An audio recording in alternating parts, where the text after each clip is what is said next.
Hello, nighttime friends. Nope. I think I've done that before where I say friends and I'm like, oh, it's nighttime. So let's say we're nighttime friends. Nope. Hello, this is my month of November wrap up. And I'm just going to say up front, this is the least amount of books I've read in a month. And I literally do not even know how long. I remembered last year that I had a hard time in November trying to keep up with everything. So I just like halfway through the month decided I wasn't going to stress about completing any sort of TBR, that I was just going to read. And if I didn't feel like reading, I would not read. So that's what I did. So, and it worked out well. I mean, I didn't read very much, but I read mostly, almost everything I read was a 4 or a 5. Well, not, well, a 4 and a 4.5. 4 and a 4.5. There was one 3.5 that I really liked, but I had to give it a 3.5. Anyway, let's get to talking about these books. I'm using a new setup here and I'm not sure if I like it. By the way, I've decided to be on my couch right now because it's cozy here and I can be under my blanket, my new blanket. Oops, you can't hear me when I do that. I can be under my new blanket that my friend Jesse got me, and Pippin and I are both obsessed with it. He never cuddled me before I got this blanket, and now when I have this blanket on, he's not on my lap like I'd prefer, but he's right next to my lap. And we nap together. I mean, we always have napped together, but it's better now. So this blanket is amazing. I'm here on the couch under my blanket. We're being informal today. I look like I've been through like some sort of a windstorm. And let's talk about the 16-ish books I've read this month. And I say ish because I had, my stupid hair. I had 3 DNFs. I guess I only read 13 books, if we're counting that. But I usually count DNFs because I've got so many books on the go at any one time that I feel like all the pages I read in those books that I haven't finished yet can sort of like make up for the not finishing of the DNFs. Anyway, you don't care. You don't care.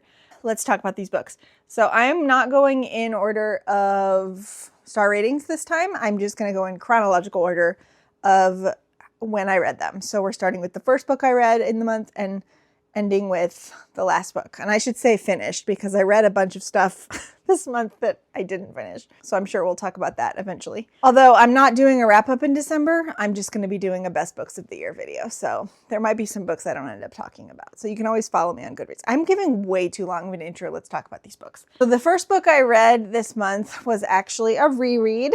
And that was, hold on, I gotta get cozy. And that was The Amber Spyglass by Philip Pullman. It was a reread because I was preparing for reading The Rosefield, which I did not read. I read all the way up to The Secret Commonwealth, spoilers, and I didn't get to The Rosefield. So I guess I'm gonna try and get to that this month. I don't know, we'll see. I have a big project that I'm starting and I'm filming something right after this to start.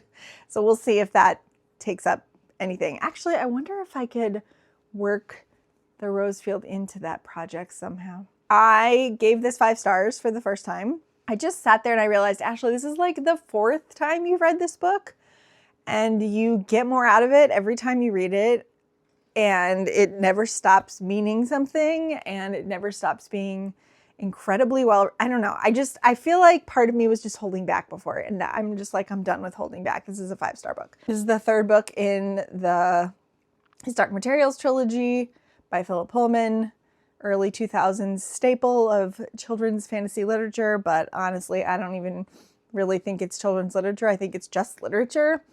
Not to say that it wasn't written for children, because it was, but I feel like most of the times I've read this book, I was an adult. And it's meant more to me as an older person than it did as a younger person. Anyway, 5 stars. Second book I finished this month. By the way, I am trying to make this under 20 minutes because I'm right in the middle, like literally right in the middle of The Raven Scholar, and it's eating my brain. I need to be reading it at all times. So it's very hard for me to sit here and do this. Next book I read and finished was Alchemy of Secrets by Stephanie Garber. This was an impulse read. I got it in the mail from Fairy Loot and I picked up the first chapter to see if I wanted to even bother. Sorry, I do try a chapters on my own without you guys. I did a little for myself try a chapter because I needed some money. So I was like, if I'm not going to like this book, if I'm not going to read it, I should sell it now. Get an extra 40 bucks for groceries or whatever. But I ended up reading like 4 chapters that night. So I said, oh, I might as well just be reading this book right now. And I did end up finishing it, and I ended up giving it 4 stars. So this is a contemporary fantasy book about a woman named, what's her name? It's a weird name. Oh, Holland St. James, who took this fantasy and folklore course in college by this mysterious woman called the Professor, and she became obsessed with it for reasons she tells us at the beginning, but also for some reasons she doesn't tell us until later, because plot reveal. The book starts with her and a date actually running into one of these folk legends, urban legends in real life. And all of a sudden, this theoretical thing that she had always hoped was real is right in front of her, and it's very real. And this person that she runs into that they ask for is called the Watchman, I think. And his thing is that he will tell you, if you make an appointment with him, he will tell you when you're going to die. And he will also tell you if there's a way to avoid it. It's kind of hard to explain this one, but this sets off like an adventure. She gets involved in this thing, and it's really fast paced. And there's like 3 potential love interests. I was very confused about that. I don't know. I just had a good time. I was surprised. I fully went into this expecting that I wouldn't like it from everything I've heard about Caraval and what's the other series that she's really, Once Upon a Broken Heart or something, which both of those have not really ever interested me. But I enjoyed this. This is her first adult fantasy. There's a focus on like old Hollywood that was really fun, and Art Deco hotels. I don't know. I can't explain it. If any of that sounds potentially interesting, I would advise going into this not really knowing anything. I gave it 4 stars. I had a good time. I'm probably going to keep this book, and I'm going to read the sequels. Yeah, 4 stars. Surprising. Oh, Pippin's here. You guys can't see him. Oh, Pippin's gone. There was a moth. He had to go chase it. Are you going to get the bub? He's very bad at getting the bub. Next book was another DNF, but this is a DNF for now, because I paid for it. And I want to try it. It wasn't holding my interest, but I think it could potentially hold my interest at a time when there's not like a ton of books that I want to read way more than it. And that is, I'm gonna have to read this off.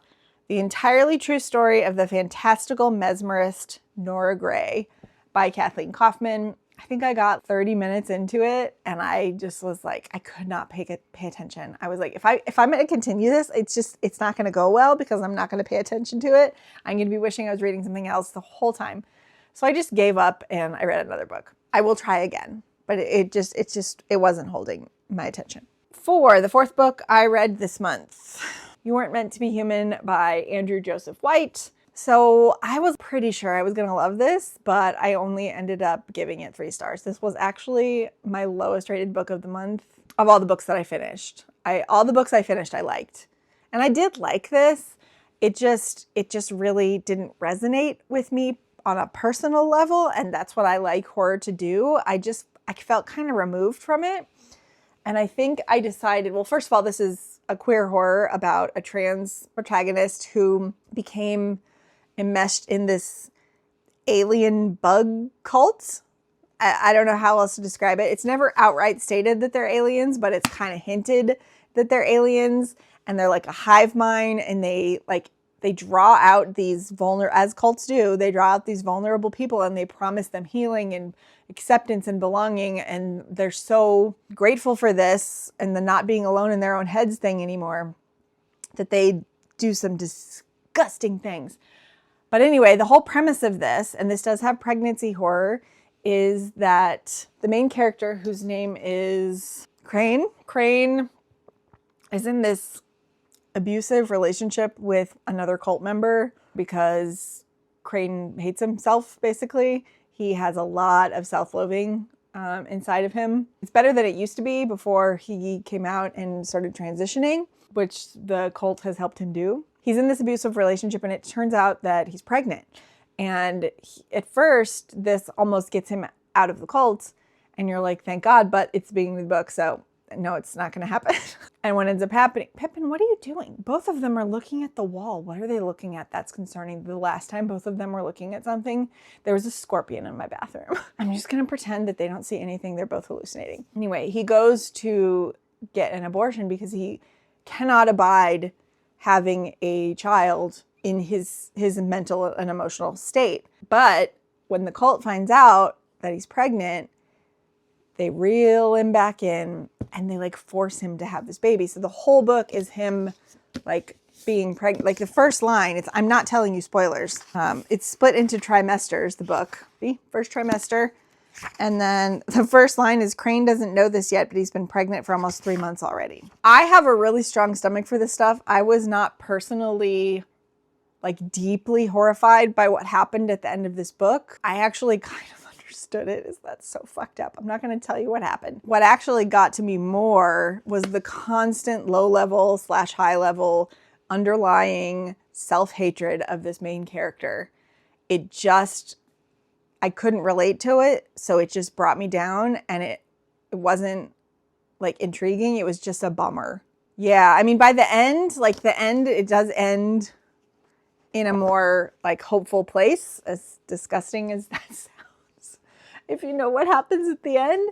But I don't know. I'm not going to say this author's books are not for me, because I think it was well written and I think it was very clear what he was doing and he succeeded. It's just not going to be a lot of people's thing.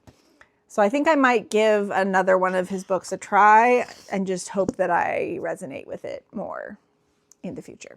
But I am going to be unhauling this. I'm already at 15 minutes. This isn't going to be a short video, is it? How am I having a long video on the shortest month that I've read the least amount of books? How?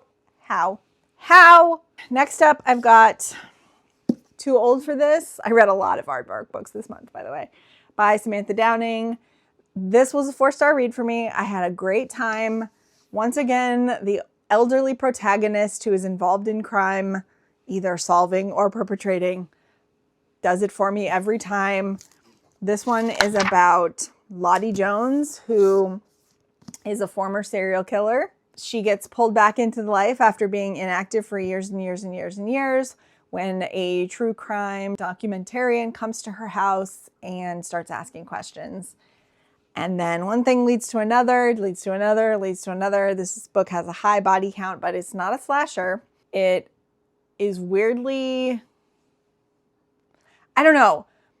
The reason I'm giving this 4 stars, even though I might have given it a 3.5 if I thought about it too much, because to be perfectly honest, in real life, somebody with this desire and ability to kill like Lottie has, she was never caught, even though she was investigated heavily, especially for several murders decades before. Is like, she's a normal person-ish with like feelings and healthy relationships, and she's likable and funny, and I was rooting for her. But in real life, that type of person cannot exist. I firmly believe that a true serial killer, a true psychopath, a true person who would do this kind of thing would not be able to have healthy relationships, would not be a likable person. So there is a certain amount of like suspension of disbelief here. Also, but I just was so impressed with the way that Samantha Downing made me completely put down my moral compass and root for Lottie. Even though like logically I didn't want to be rooting for Lottie because she was killing people that didn't really need to be killed just to save her own skin. But I did. And I thought that was impressive. So yeah, I had a good time with this. 4 stars.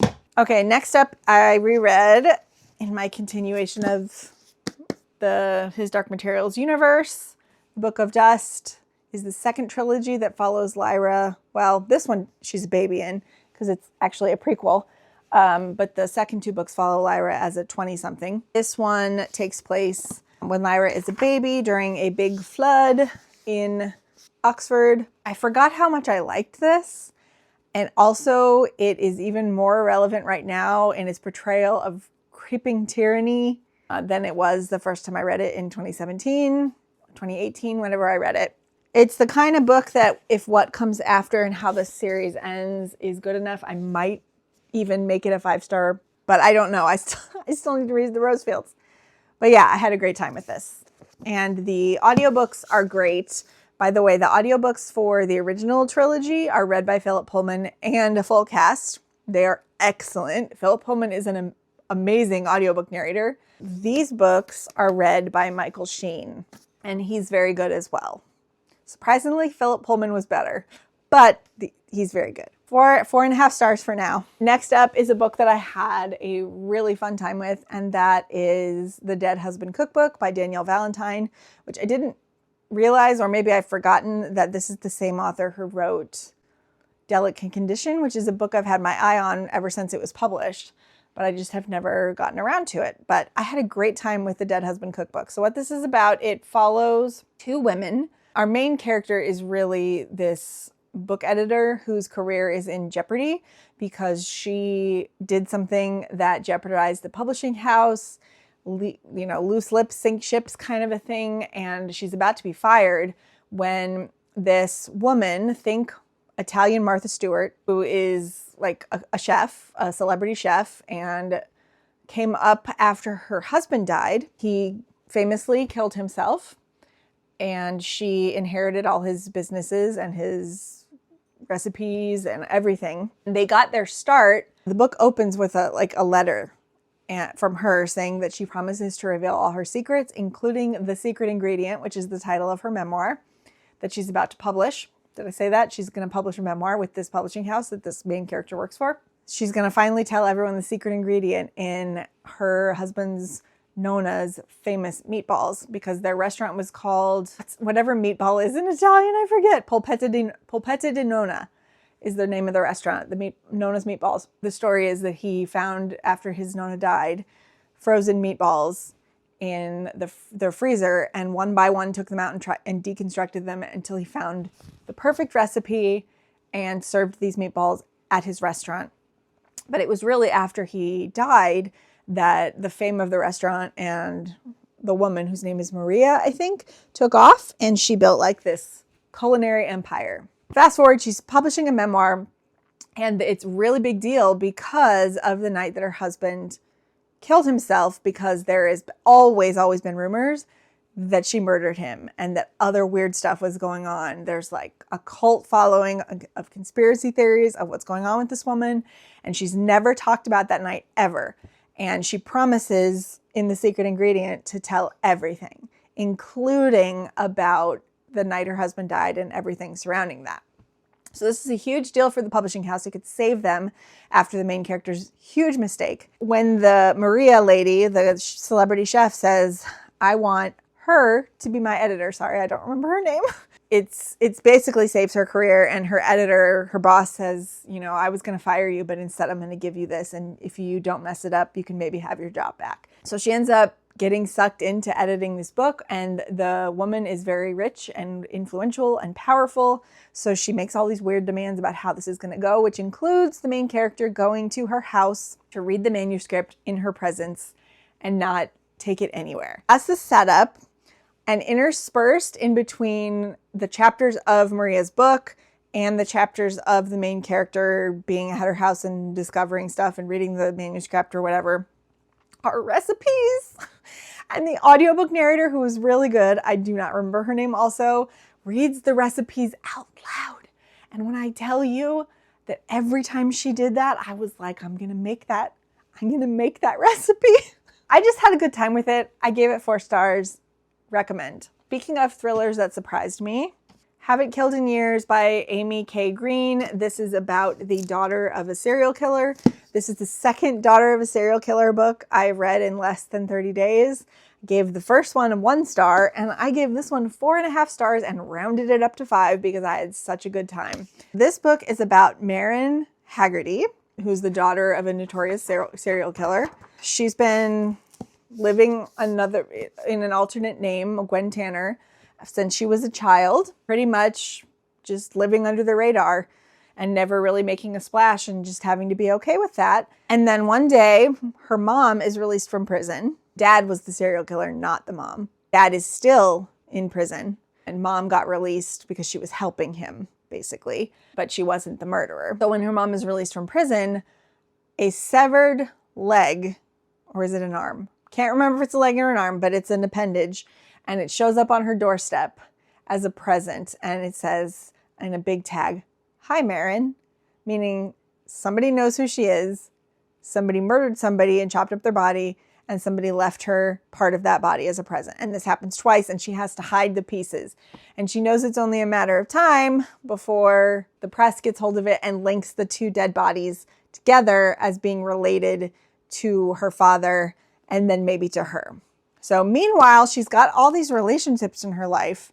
And this was my favorite part of the book because it was so kooky. Everyone in this book is basically the embodiment of let your freak flag fly. And then like them appreciating the freakiness of each other. Like all these characters who end up in her orbit are like just as freaky as she is. And the way that this did something with the concept of an adult child of a serial killer, this is the first time I've ever seen it done into something interesting. Like I've seen it done terribly and in a predictable, boring way that was also kind of terrible in its own way. I'm looking at you, what's her face, whose name I've forgotten. Oh, Stacey Willingham, her first book. Awful. So predictable, so dull. Just way to take a fun premise and kill it. This was fun. I could not keep up with the twists. The characters were fun. It had a really good voice. I love a thriller with a good voice. It was just so much fun. I don't know. I wasn't expecting it to be this fun. I thought I would maybe have a good time and then move on with my life. But I'm going to keep this and I will reread it. So yeah, highly recommend this one. Want to say hi? Okay, you don't need to claw me. Can you say hi to everyone? Yeah. He's looking for the bugs. Am I on your blanket? Say, Mom, there's all these books on my blanket and I can't lay down on my blanket because all the books. Okay, get out of here. All right, next up is No Friend to This House by Natalie Haynes. This is a retelling of like a combo of Medea / Jason and the Argonauts. And I say that, and she says this in the back of the book in her author's note as well, but she intended to write a story that was retelling Euripides' Medea. But when she went to actually write it, she said she's basically been preparing to write this her whole life. It's like her favorite story.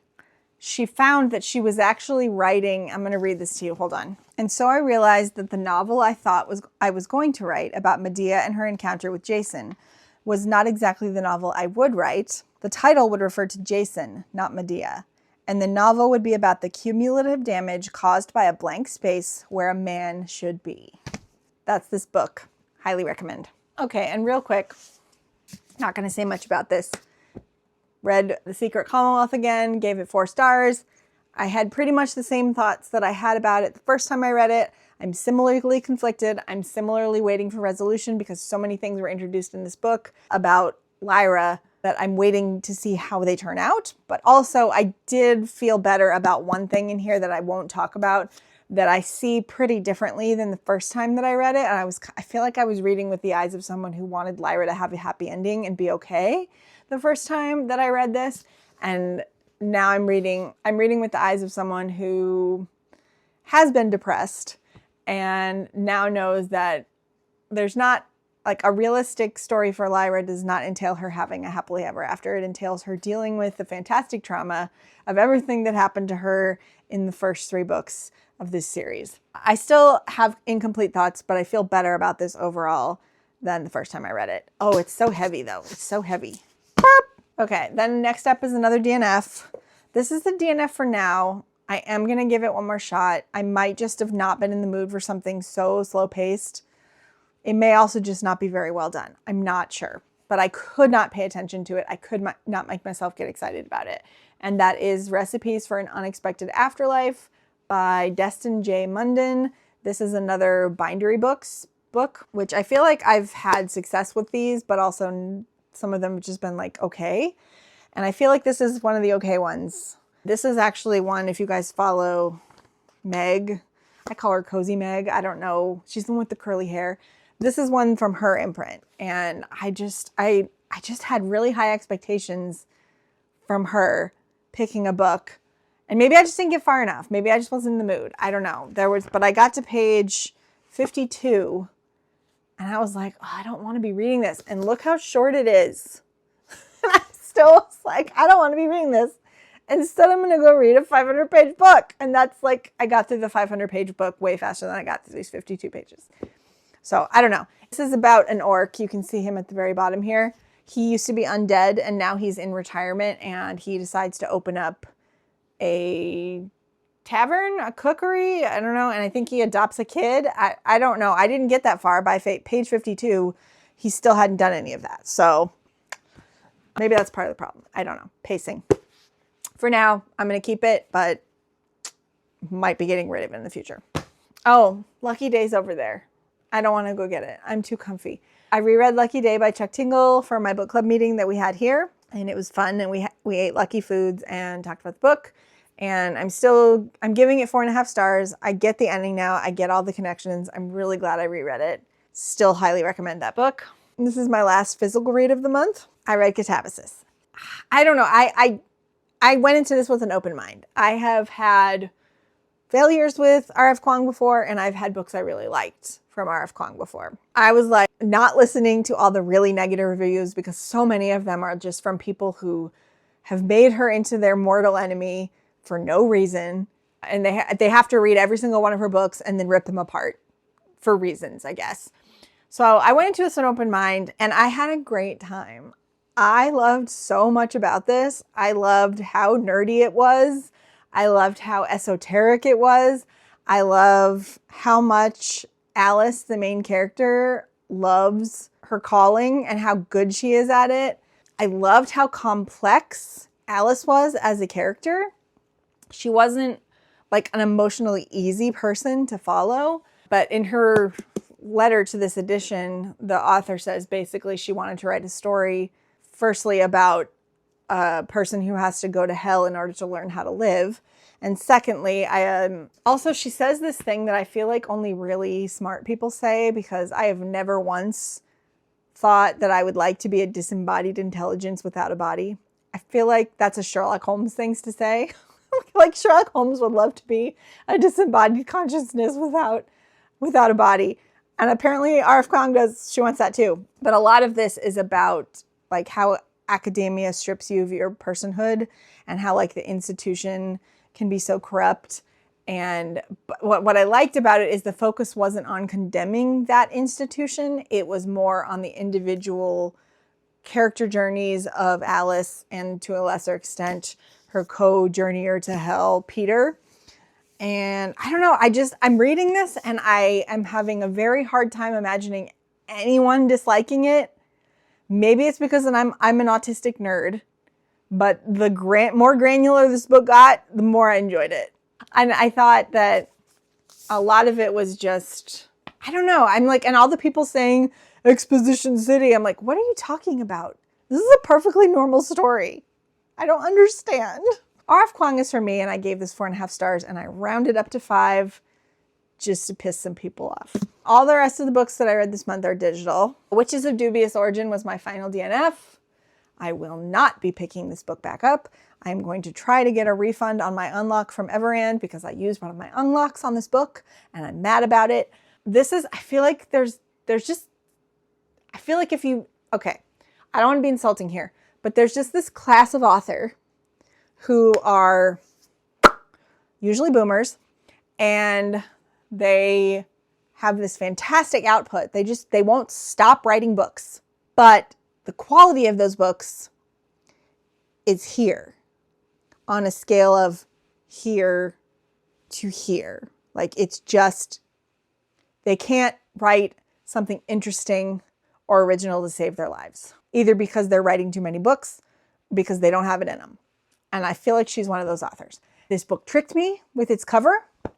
And if I would have looked into the author before buying it or unlocking it or whatever Everand does, I would not have done that because I would have seen immediately, based on her publishing history, of which she has many books, and I have not heard of a single one of them, but they're all USA Today bestsellers. Not for me. Main character was so annoying. she's like, I only eat junk food. That's fucked up. Just everything about that was a no. She also spent the first 10% of the book that I listened to being whiny about having magical powers. Dude, shut up. You have magical powers. Quit whining.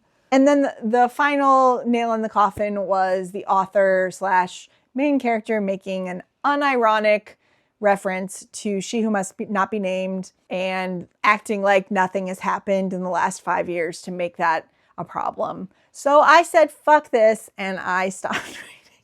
But honestly, I probably wouldn't, even if that reference hadn't been there. It's just a symptom of a certain type of writer. I just feel like I'll say that.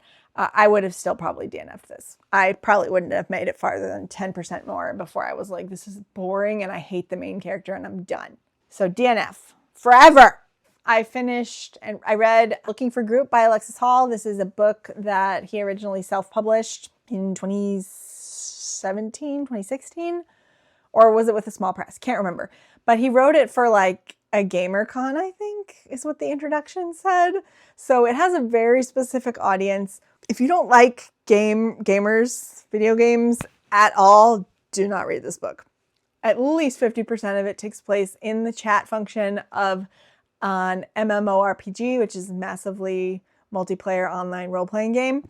So like World of Warcraft. The game in the book is basically World of Warcraft, like knockoff. It's about these two guys who meet in World of Warcraft.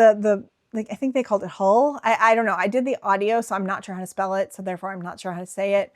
But they meet there and one of them initially thinks the other one is a girl. And then like that's the first block to their relationship. But surprisingly, that's not the main conflict. So I mean, in a good way. I mean, Alexis Hall knows what he's doing. It was a very sweet romance. It was closed door, lots of emotions. It's exactly the type of romance that I can handle right now because it was very like cerebral / feelings, you know, with good banter and good side characters. It wasn't my favorite thing by him.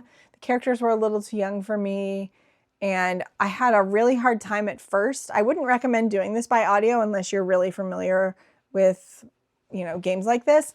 Because at the beginning of the book, before you really know the characters, there's a lot of the characters going on raids together and talking to each other while doing that. And it got pretty confusing before I knew who everyone was and like the general terminology. Also, hilariously, the book opens up with like 15 minutes of just a glossary of gaming terms so that you can understand what the heck these people are saying. Anyway, it's really fucking nerdy. So if that sounds like it's, you know, up your alley, go for it. And then the last book I read this month was The Wasp Trap by Mark Edwards. This book turned out to be a good time and I really liked the middle portion.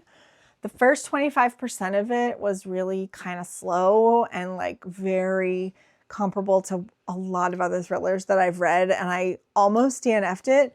I hit like the 25-26% mark before the premise even kicked in. The action and the part that started at 25% should have started at like 10 or 15%. It was not paced correctly, in my opinion.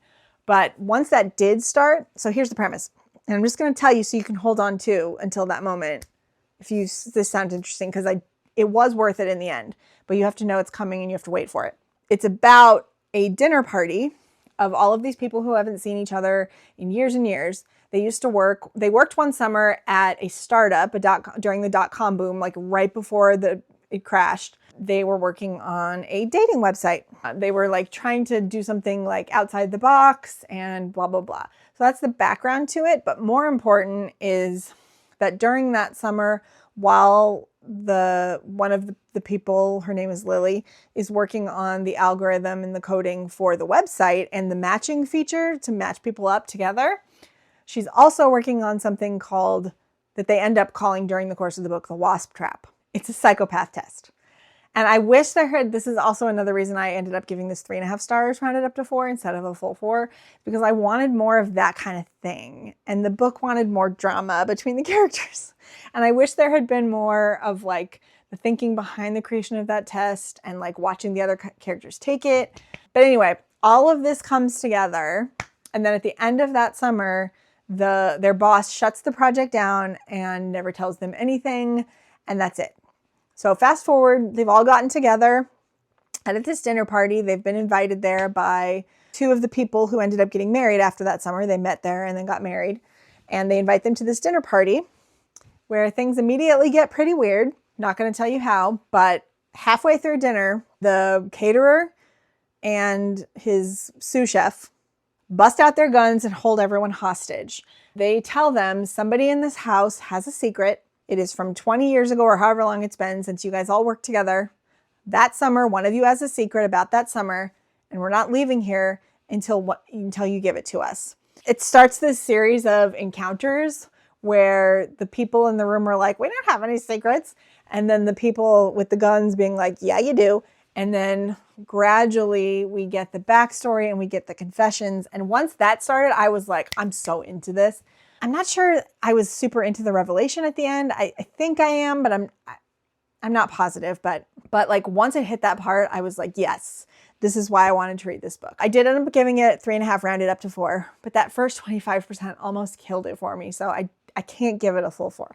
Okay, and then I also did a little post on my community tab, see if anyone had any questions for me about my books read this month. So the first one is, should any of your November or earlier reads this fall been shortlisted for a Goodreads Choice Award and wasn't? It's from AZ Maynor 640. Trying to think if any of these books weren't. Well, in November, I don't remember if this was shortlisted or not.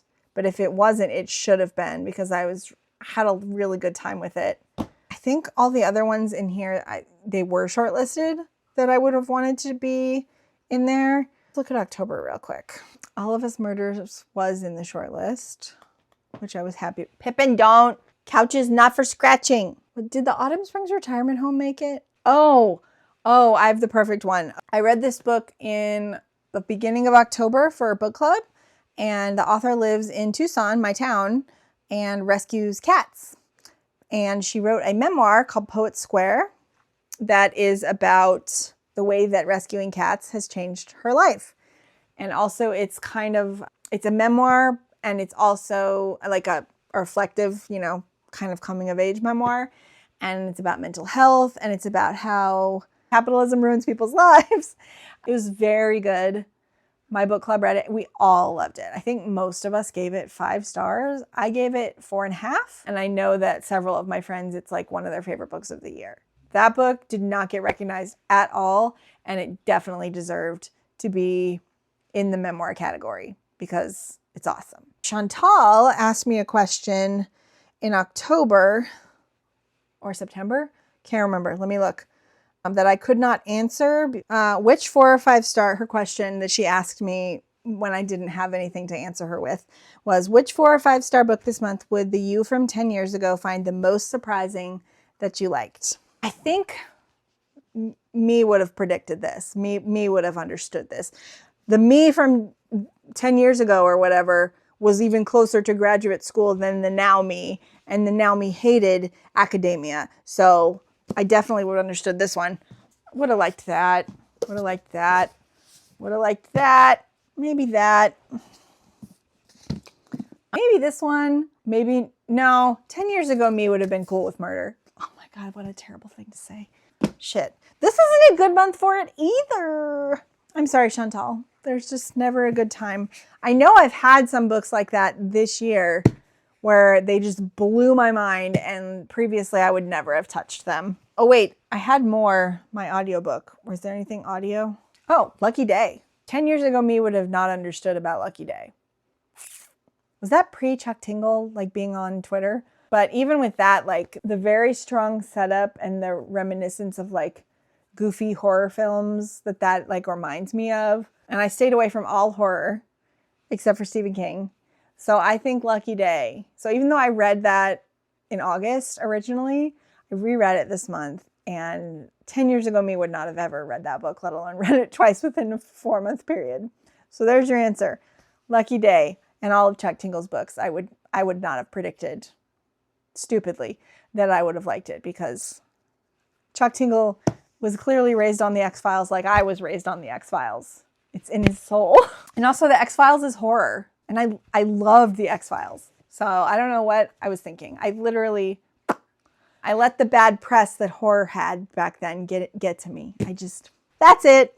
Overall, it was a good reading month. I didn't read very much, but what I read I liked. So I'm happy with that.